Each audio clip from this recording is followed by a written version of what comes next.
Hi, my name is Megan Sweet. Welcome to Your Three Eyes. Today we're going to be talking about energy blocks and limiting beliefs, things that get in our way and cause us to have challenges with what our thoughts are and how it influences the way we show up in our lives. And I'm really glad that you're here today.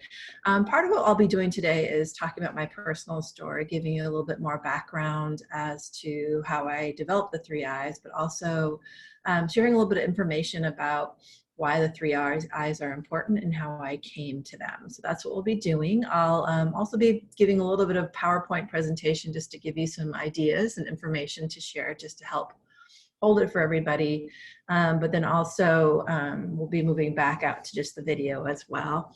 While you're watching me, if you're on video, sorry, it's cold in here, my nose is running. I wanted to point out that I have a green armband on my left arm, and I've started wearing this in solidarity to all the families that are impacted by our current U.S. immigration policies, specifically the separation and treatment of children and unaccompanied minors at the U.S. border. It's just really an atrocity what's happening there, separating children from their families, especially when they're fleeing violence and other painful situations from their home countries to come to the border and be separated from their families, and then to experience the kind of trauma that's happening to children and families at the border. It's just unconscionable, and it's not something we need to do or we should be doing as part of a responsible country that's dedicated to the well-being of all. So I'm wearing this armband in solidarity to remind folks about that. I'm also started what's called a green ribbon crew, which is tying green ribbons on trees, similar to the tying a yellow ribbon to symbolize the desire to bring family members, soldiers in particular, home from the war. This is just to symbolize the desire that I have for us to bring families back together again. So if you're so inspired as well, I'm basically giving away these green armbands in a few different ways. I'm asking for a $5 donation just so it offsets my costs, but if you can't afford that, you can have them for free. Also, you can do this at home. I have a PDF of the template I use for the armband, so you could download it onto your own and make your own green armbands in your community. I've also created a template for you with little tiny cards that you can give away to people to help explain why you have the green armband and help them to know how they can get involved. I also I'm giving them away for cost. So for $5, you can have a little starter kit that comes with some green ribbon for you to tie around some trees, an armband, just one printout of the cards that you can then take to a copy store and reproduce, and a few little additional cards just with some information to help you know what to do next. So I invite you to be a part of this movement. I think it's a really powerful and important one for us as we live in the world today, especially in a time when there have been so many atrocities. It's hard to always focus on what the right thing to do is, but for me, the bottom line always remains taking care of children and addressing the needs of children. So the main theme of this campaign is really children before policies. So policies happen just like the U.S. immigration policy. There's reasons behind it that serve some interests, but I truly believe that what we need to do is put the children's interests and needs above any policies that we have that might make sense on paper, but they're causing harm to children. So thanks for listening to that. And again, if you're interested, just check out my website, www.your3eyes.com, and there'll be more information there if you choose to get involved. But as I said today, what we're going to be talking about is our beliefs. So I've been talking about them a lot. I've been inspired to write about beliefs quite a bit in my professional life because I just think they're so powerful for how we can then become transformed and use the information that we get from learning about our beliefs and our subconscious thoughts to help us to lead more empowered lives. So I'm really excited to talk with you about that today. For me, and I talk about this in my book as well, An Educator's Guide for Using Your Three Eyes, I stumbled across beliefs during a really painful point in my life, and actually that happens for a lot of us. We think we're okay, or we aren't okay, but we're moving through life as is, and then we hit some stumbling blocks. And for some of us, like me, it takes quite a few to be able to really gather start to catch on. And so for me, a few years ago now, I was laid off 3 years in a row. I experienced 3 job transitions in a row. The first one was a layoff from my school district where I worked, and it was a really painful layoff. I was really unhappy and hurt by it. The way it went down wasn't very positive or pleasant, but what I did was I chose to really focus in during that layoff on all the ways that I was the victim. I'm not proud of it, but that's what happened. Also, all the ways that I felt like I must have failed in some way. So I was working in my school district, and we were doing significant budget cuts. I was one of dozens of people that were laid off at that time. So it wasn't just about me, but I made it all about me. And I used it as a tool to beat myself up a lot, to question myself. I had a lot of beliefs that there was something wrong with me or a failing in me that caused me to be laid off versus other people. At times I was self-righteous about that. At other times I was really self-critical, and mostly landed in the self-critical area there. But after getting laid off, I found another job, and still in the education sector at a nonprofit, and was working at that job and had a great boss and felt like, okay, I can start over again. I never really attended to the feelings I had around that first layoff, but I just went with the new job because I'm a single mom and that's what you do. And about, I don't know, 4 months into the new job, not very long, the executive director who hired me ended up deciding she needed to step down. She had some family issues that she needed to attend to. And so she stepped down, and within 6 months of me starting at this new job, we had no executive director. And for another 6 months or so, myself and the other director and other leaders within the organization, we just led the organization while we were waiting for a new ED or CEO to be hired. And we were fine. And then the new, I guess he was the CEO when he was hired, the new CEO came on just after my first anniversary at this organization. And he decided, which is his right as a new leader in the organization, but he decided to basically lay off almost every single person from the leadership team and start with his own new staff. So again, about a year after being laid off from my school district, I was laid off again, very abruptly this time, even in harder and more harsh circumstances than at my school district, where my school district had a few months to wrap up my work, to make my peace with it. At this nonprofit, I had 4 hours and they laid me off instantly. And that was incredibly painful. And again, I went into this place where I started to attack myself. I questioned whether or not there was something I could have done. I felt like somehow there must have been some failing in me that caused me to be laid off. Again, I was being laid off with other people. It's a fairly normal, albeit very painful part of the leadership transition in organizations for there to be this kind of removal of staff. But I still felt like, boy, if I hadn't, been who I am, somehow I could have stayed, because a couple of my colleagues did stay and I wasn't one of them.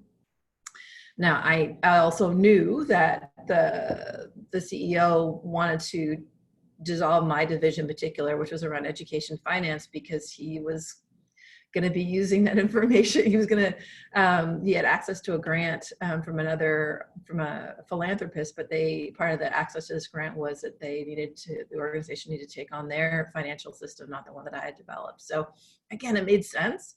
I understood it. But I still very much turned it into a situation where I beat myself up and I questioned myself quite a bit. I'm a strong-willed person. I have a lot of ideas. I have a lot of thoughts. And part of that is that I also can, because I'm passionate, that passion shows up in less than positive ways as well.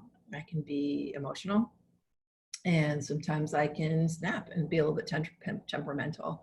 And so I just assume that those parts of myself are the things that kept getting me in trouble. They're the parts of myself that I'm the most ashamed of and that I'm always working on. So I went there again. Nonetheless, I dusted myself off and went to a third job, which is what I needed to do. Again, I was a single parent and wholly responsible for my son's well-being, so I needed to get a job right away. So now I had 2 consecutive layoffs in a row. and not enough time to be able to process them. I was emotionally really drained by then. I was feeling really kind of jumpy and had a lot of doubt. I didn't even unpack at my third job until about 9 months in. I just left all my stuff in boxes in my office. I didn't even bring them into my office actually for a few months. And then finally I needed a couple of things from one of the boxes. So I brought the boxes in, but then I left them packed for a very long time because I just didn't trust that I was actually going to be able to stay. And, you know, nonetheless, I kept doing my work and working really hard. And then I got laid off again. Similar situation, different nonprofit.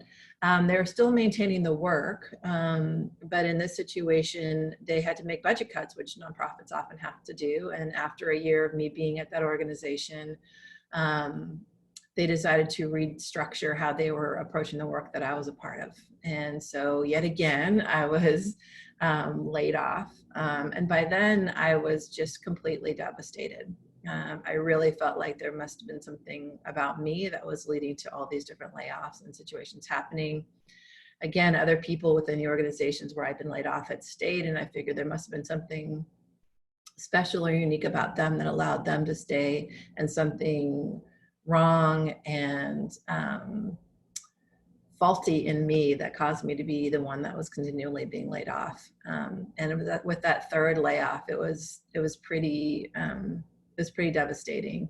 And again, the way that layoff happened was really painful. The person who did it, I think, was kind of defensive about her choices and felt a bit threatened by me. And so maybe there was a little bit of like my personality was in there, but didn't need to mean that it was the bad part of me. It was, you know, a part of me that was strong and successful and, you know, drew in that attention, I think. Maybe not, I don't know. I wasn't really told anything, but it's kind of my post-analysis is that maybe I was just a little bit too much of a perceived rival. I didn't see myself that way, but perhaps that's what was happening.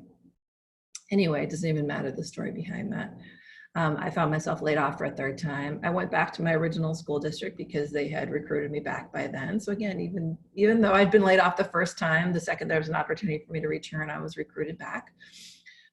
Essentially 2 years after being laid off. So it was just 2 years. It was a long 2 years. And I found myself back in my school district and embraced again. But what I couldn't shake was this feeling of, like I did notice a pattern because of the rapid succession of the layoffs. I was able to see this pattern of self-abuse and self-criticism in a way that I hadn't been able to see before. So when I went back to the school district, I was definitely in a very introspective space, and I felt like I really needed some answers. I saw this pattern. I had people who loved me and cared about me during that time who were watching me go through it and were wishing well for me, but also wishing that I would not make it so much about myself and be so critical on myself, just because they could see, because they weren't me, they could see that this was bigger than just me, that the layoffs weren't just about me or even about me at all. I was just an unfortunate participant in some changes that were happening in my school district or in my different organizations where I was working.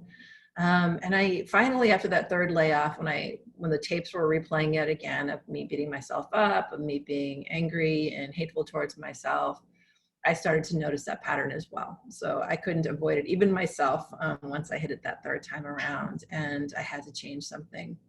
So I started speaking to lots of different people. I actually got a coach, somebody who I'd call like a spiritual coach, and started working with her. I'm like, okay, there's something here. Some way that I'm approaching my life, some way that I'm approaching the challenges of my life isn't working, and I'm causing myself a lot of harm. Help me to see the patterns and help me to understand them.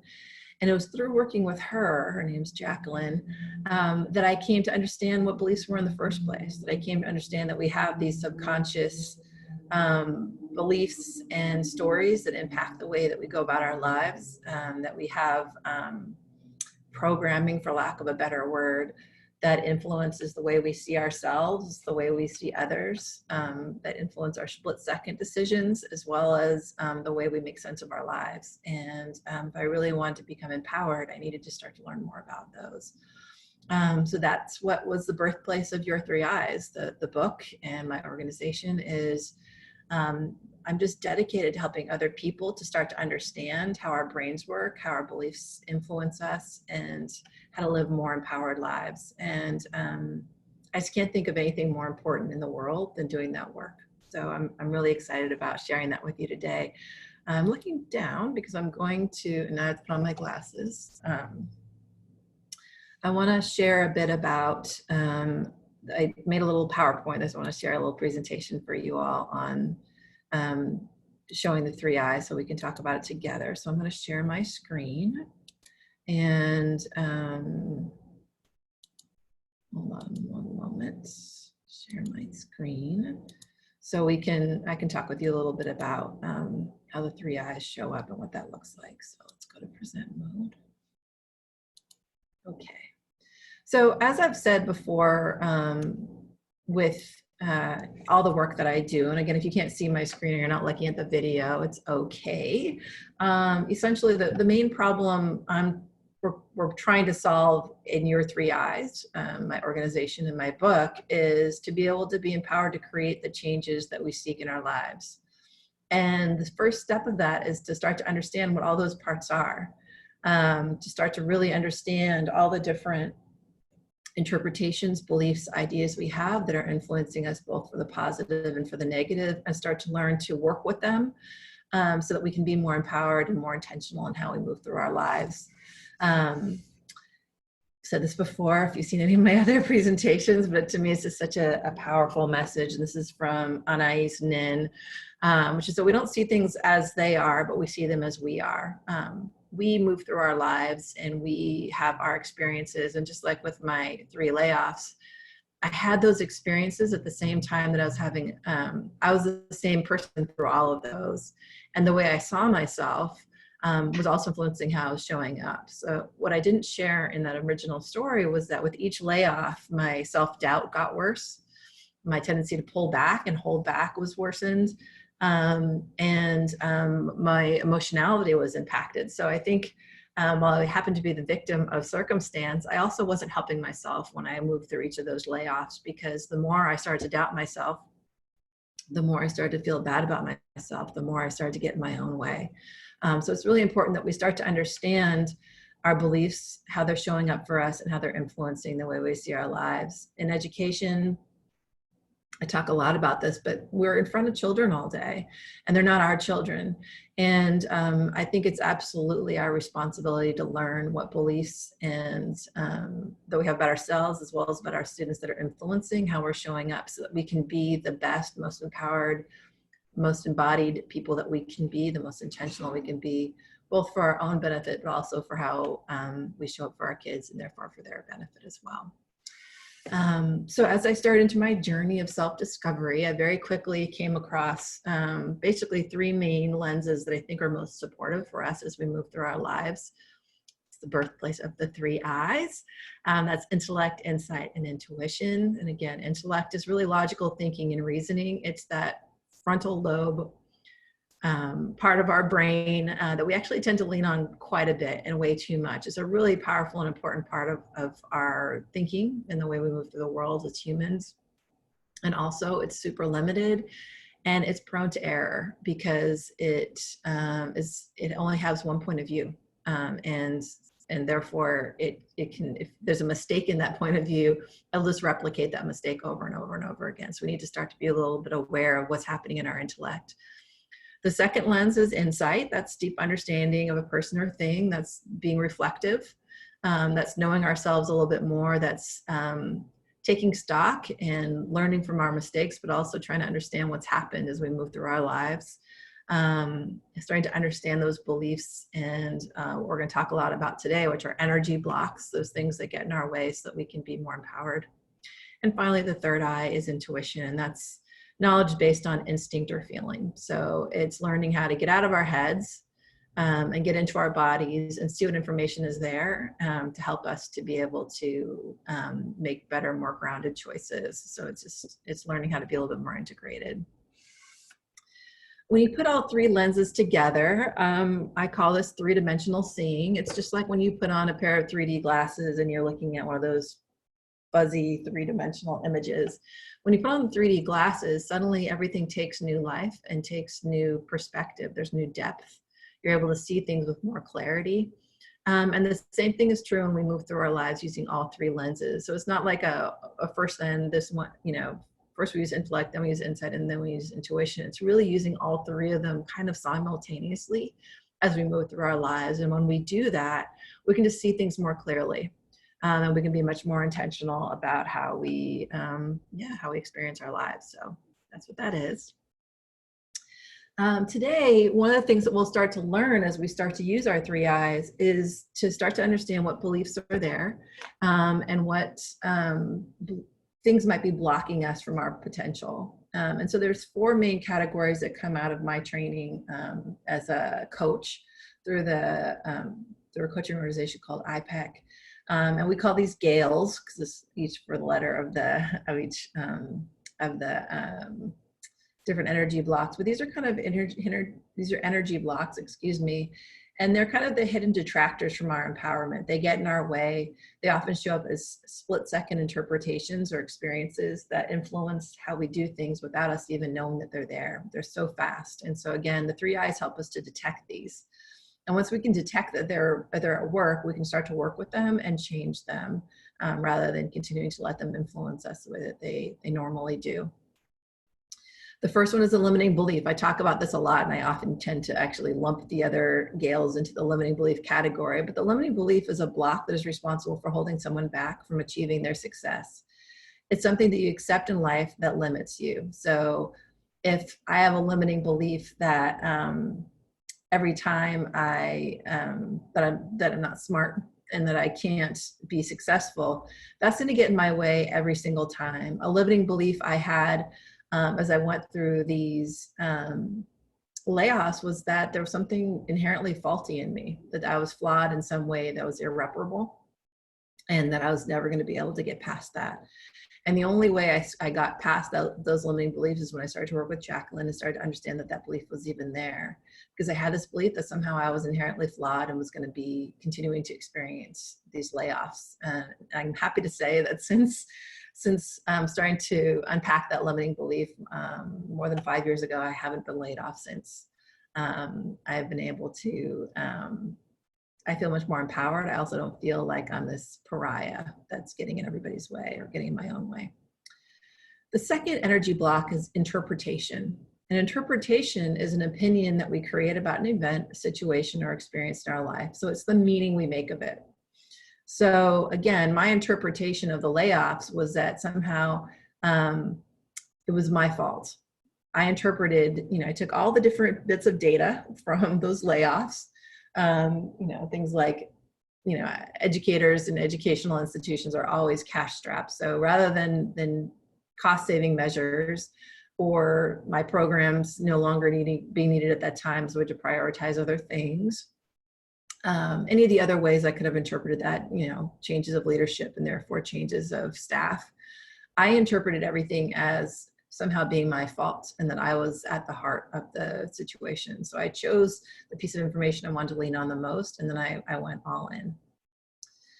So that's an interpretation. The next energy block is an assumption. And assumptions are, to assume is to believe that something happened in the past that will occur again. This can render an individual powerless because they'll conclude it will always be this case. So again, I made an assumption that I was constantly going to be experiencing these job changes and that I was at the heart of them. And that caused me just a great deal of pain. I assumed I would never be able to get out of this, that this was just a part of who I was, whatever this failing part was, and that I was doomed to repeat these painful episodes over and over again. And until I got a handle on that, that's kind of what was starting to happen. It was really painful. And finally, the granddaddy or grandmommy of all of the energy blocks is what at IPAC we call a gremlin. And a gremlin is the inner critic, the voice that we hear in our head that we're not good enough, that we're not smart enough, that we're too ugly. The gremlin gets its power from fear, and it can immobilize us. And I definitely had a gremlin going. And the way I started to interpret or see that gremlin was through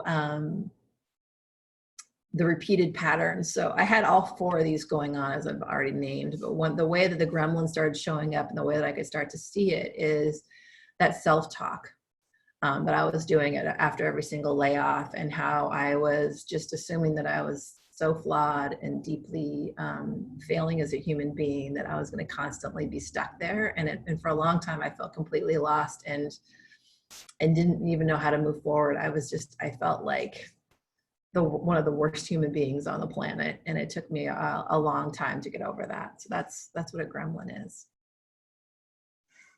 How do they influence us? A lot of it actually goes back to our brains. These are energy blocks, but they also very much source themselves back to our early childhood experiences. We go through life through stages, and actually from in the womb up until about the first 7 or 8 years of life, we're highly influenced by our family and by our experiences.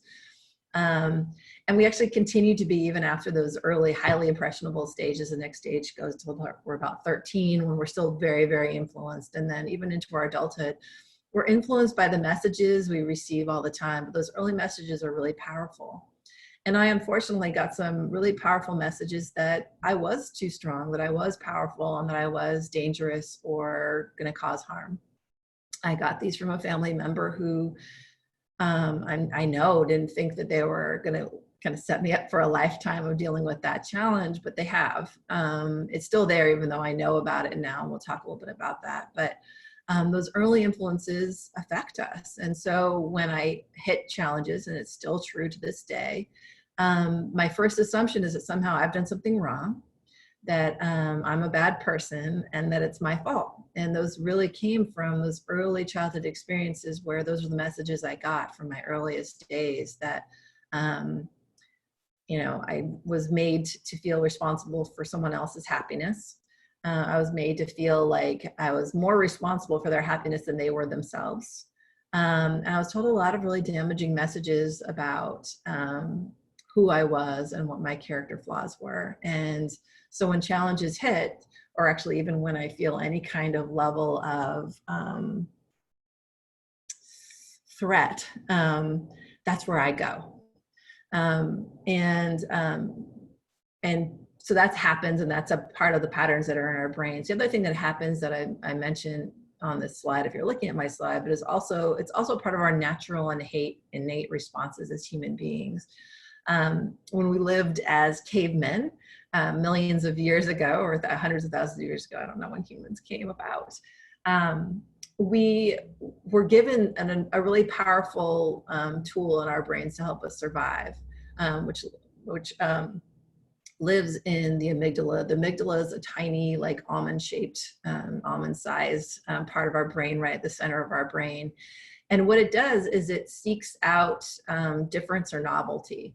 So whatever those beliefs are that we have built in, things that help to kind of help us to feel some sense of normalcy, even if it's painful. So I have this active belief that I'm, kind of dangerous or powerful, that I got from my childhood.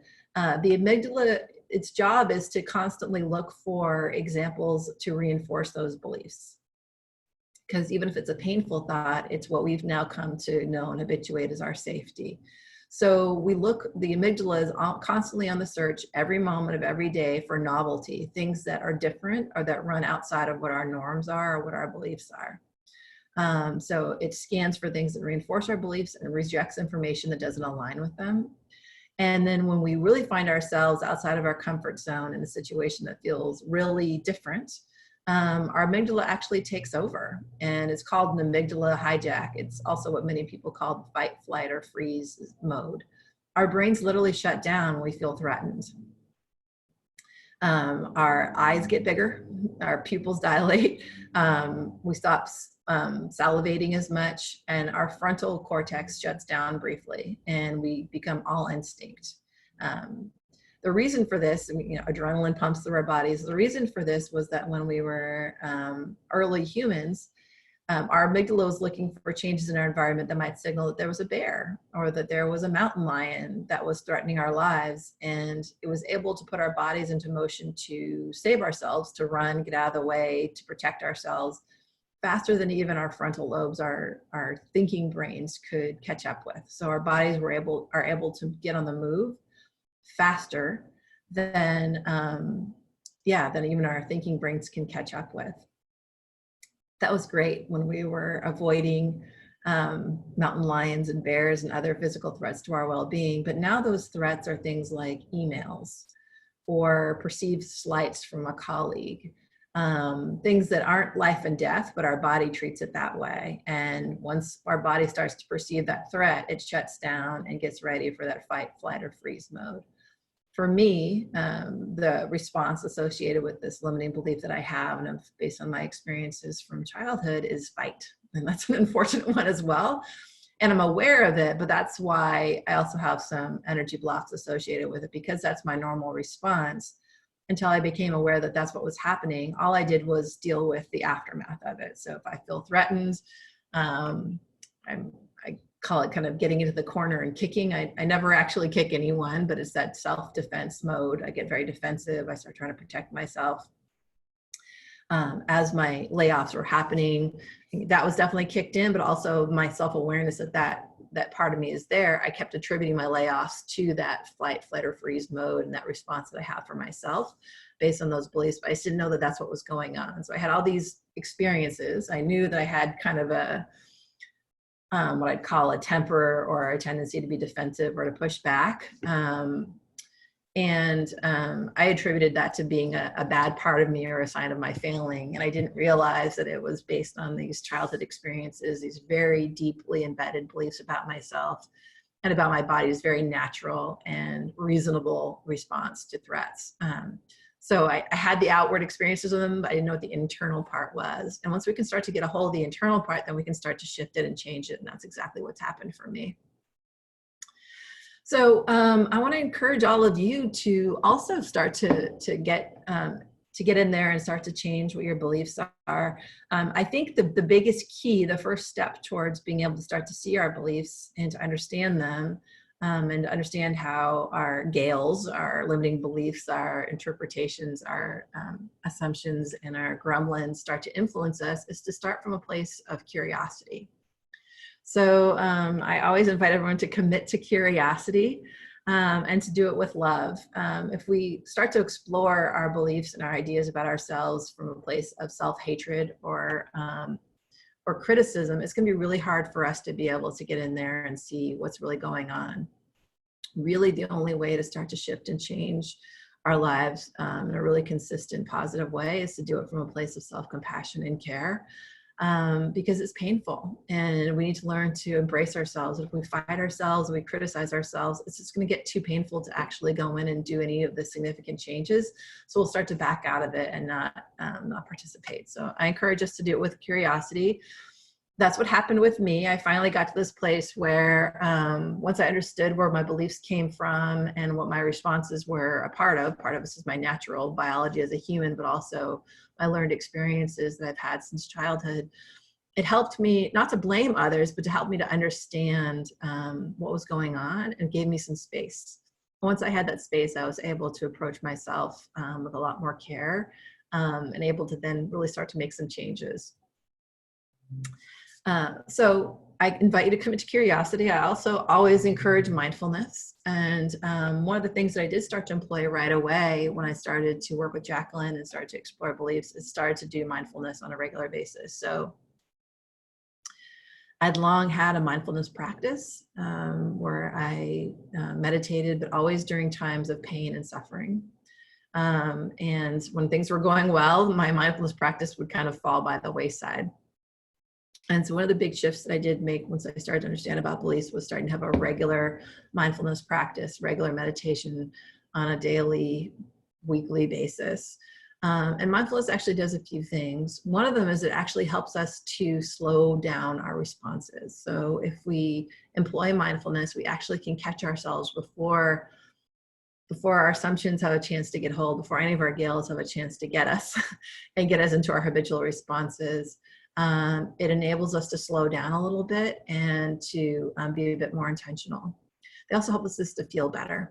So at minimum, what I encourage you, especially if you start to notice yourself feeling triggered, is to take 3 breaths. And with the first breath, you just put your attention on the process of breathing. You just breathe in and out and just notice that. With the second breath, you try and let your body relax. Imagine as you're breathing out that your muscles are relaxing. And on your third breath, you could ask yourself what's most important right now, what am I feeling right now, but just taking that moment to check in before you allow the habitual responses to go, whether they're thought responses or things that you say out loud, is a really powerful strategy. So I encourage that all the time. Another strategy that I started to use when I started getting into beliefs was to start to track them in writing. I'm an intellectually based person. And so I spend a lot of time in my head, and my head therefore can be one of my greatest assets, but it also can be one of my greatest challenges. I can often feel like I can't get outside of my head, and I can talk myself into basically anything. So I found, and again, through the 3 eyes, this has been really helpful, that by triangulating the information I can get from all 3 sources, I have a lot more clarity than whatever my head thinks is true. One of the ways that I started to do that, and I still do this activity to this day, is I do what's called a thoughts, feelings, and emotions log. You can just write those 3 columns on a piece of paper and walk around with it. I spend a lot of my life in meetings, so I've said this before, but I do this a lot when I'm in meetings, is I start to just track my thoughts, my physical sensations, what's happening in my body, and what emotions I think I'm feeling while I'm in those meetings.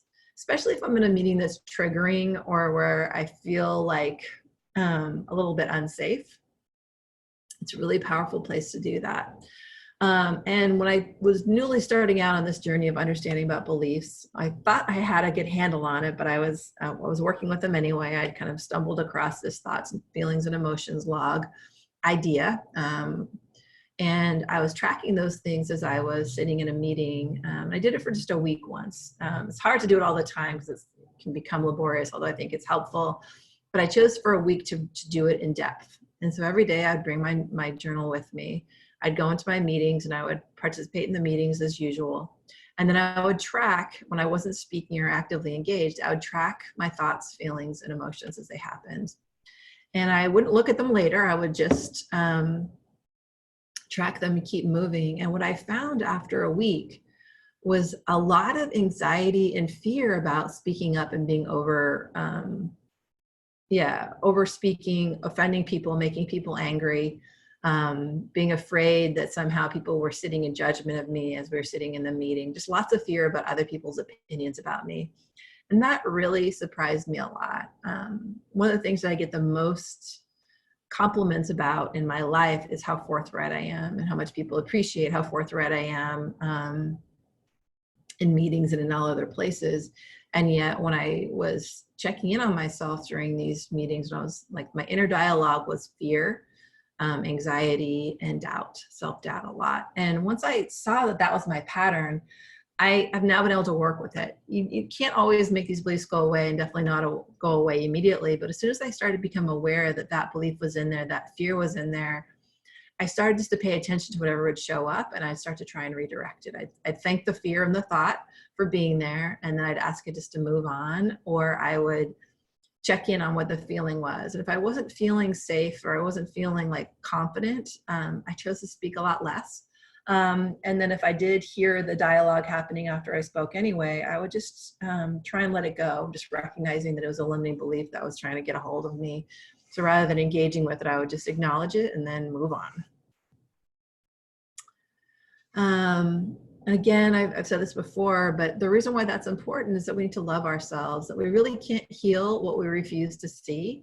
And if we don't love ourselves, then often what happens is we start to be really critical of ourselves. So because I chose to allow myself to see that kind of destructive thought pattern, it allowed me to start to move through it. And I couldn't allow myself to see that destructive thought pattern unless I loved myself enough to be able to question it, to question the thought pattern and its validity.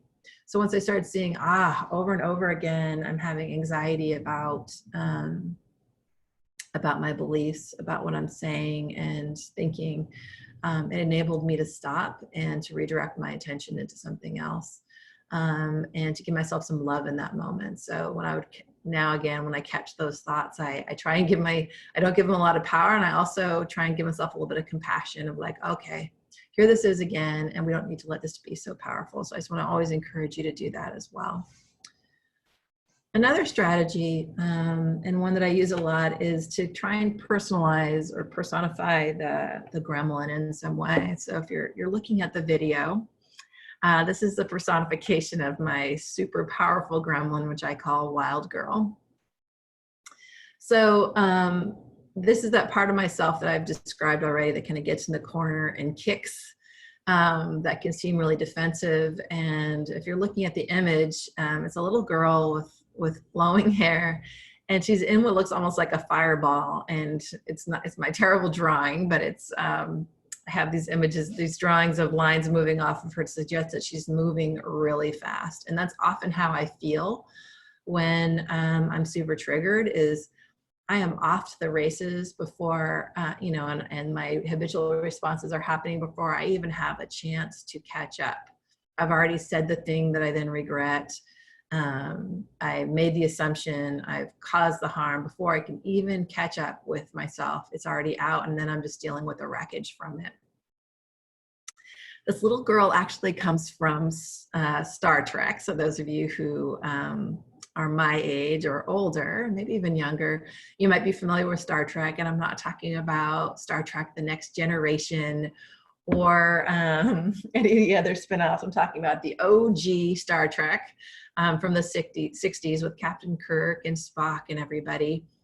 And there was one episode, my parents were big Trekkies, so therefore my sisters and I were as well. There's one episode where Captain Kirk and the gang land on some planet with human-looking children. They look like children, like humans.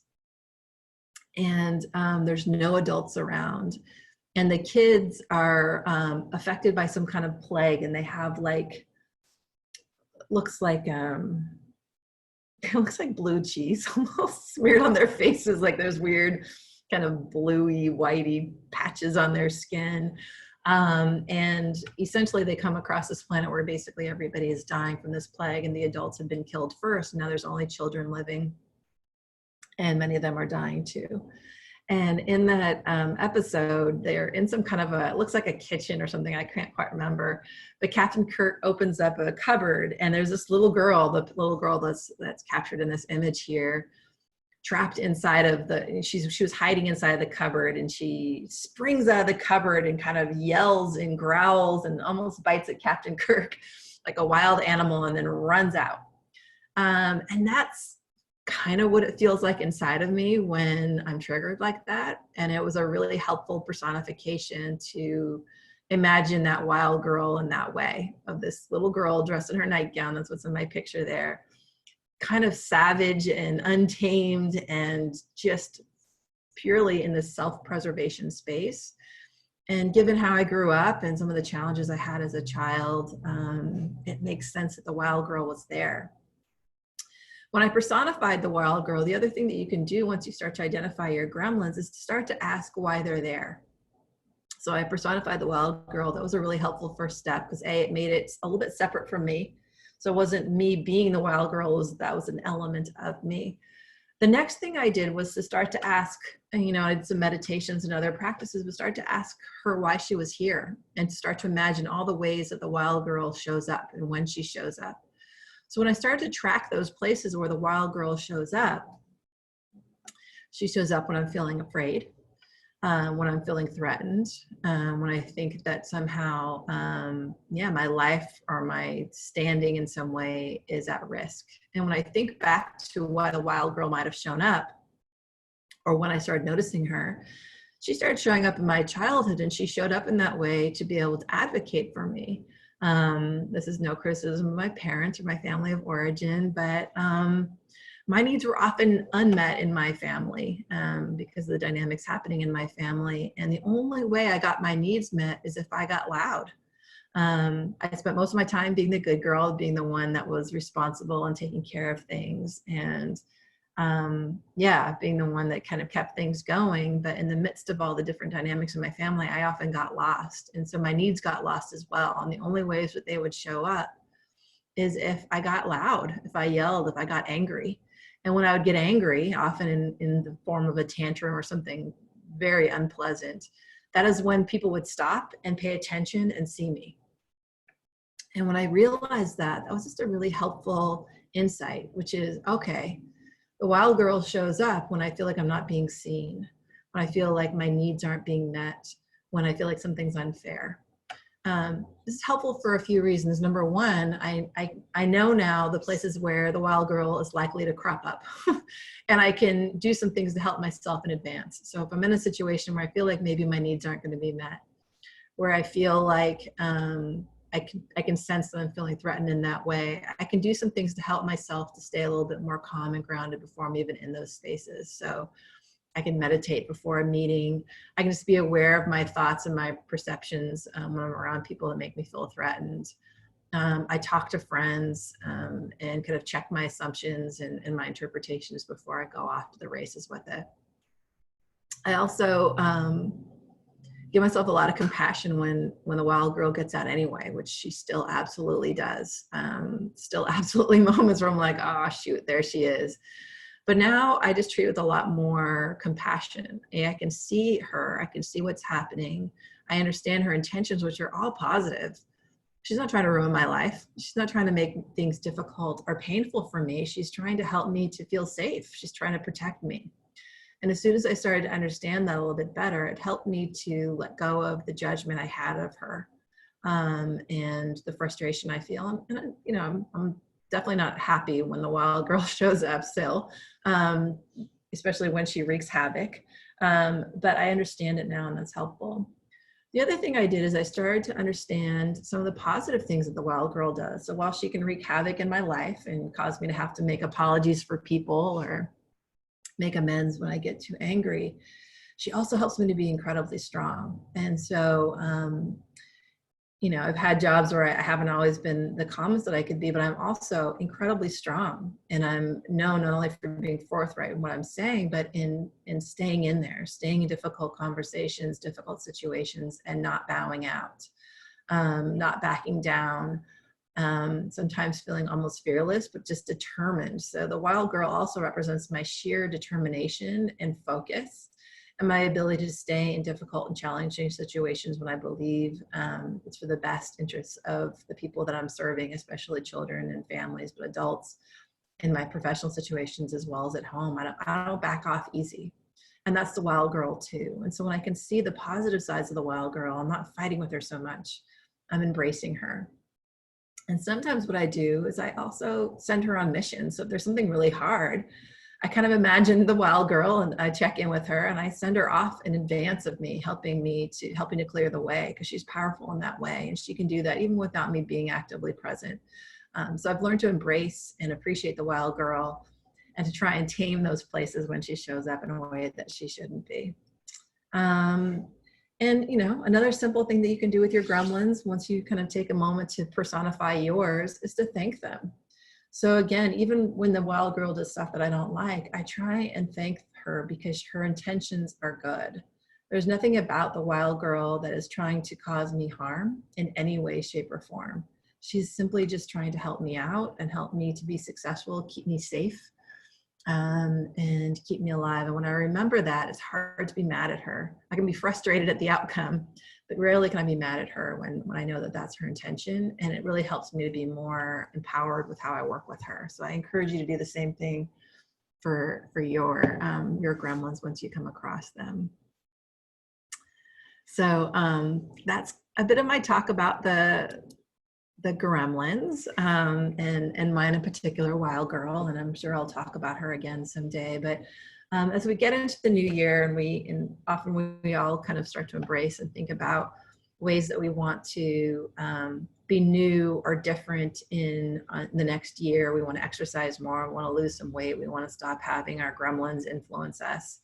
I guess what I would encourage for all of us is to remember that those parts of ourselves, whether it's additional weight, whether it's a behavior pattern we don't like, whether it's a belief that we see getting in our way, always has a positive side too. There's a positive intention behind it. There's often some kind of Yeah, there's something that it's serving us. And so rather than just fighting against that thing, becoming curious about what this thing is that we want to change, how it's serving us, how it's helping us, might change our minds about wanting to save it, but also might change our approach and how we try and change it. So maybe we decide we still want to lose that weight, or we still want to stop snapping at our coworkers or whatever it is. But if we can understand the bigger picture, it'll help us to feel a little bit more grounded and a little bit more supported. And I just think that's more helpful. So appreciate everybody listening to me today. And I wish everyone the best for 2020. 2019's been a trip. It's been a rough year for me anyway. I'm finding myself feeling really overwhelmed by all of the disequilibrium in the world, with what's happening with our government, not just Trump, but the election of judges and others that are not holding the interests for everybody.